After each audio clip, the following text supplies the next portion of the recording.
Hey there, welcome back to Spirit of a Handyman. Today, we're gonna try to make a textured ceiling to make a transition over a repair. Let's check it out. He's got the spirit of a handyman.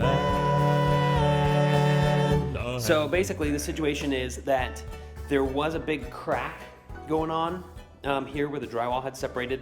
This is a garage, so of course, that's gonna happen here. But as I got up on the ladder, I realized there was no tape. They had not taped this seam. So step one is that I wanted to tape it. I put some fiberglass tape up there, some mesh tape, and then put one layer of stucco on there, some drywall mud.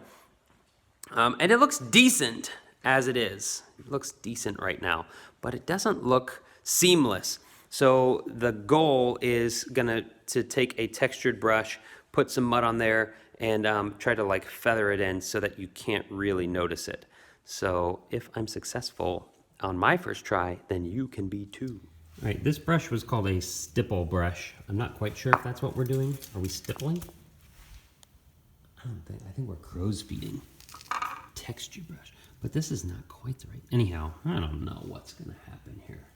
We're gonna find out. I feel like it's neither of these, but we'll discover. So, got some all-purpose mud, mudding knife, and lay it on thick and texture it away and see what happens. When doing this project, a couple tips that I learned the hard way. Don't load up your knife too much. That was about as much as I could possibly do in one trip. If you load it up too much, it will smear off the edge and then drip down. And either you'll have to catch it with your bare hand or let it splat on the cement and then clean it up later. There is kind of a baby bear element to this in that you can do it too much and you can do it not quite enough. But if you get it just right, then you get the right kind of texture. So if you do it too thin, you don't get enough detail, texture, 3D, whatever. If you do it too thick, and then when you push your brush up there, it will pull down the mud in the brush. So it's kind of a just right place.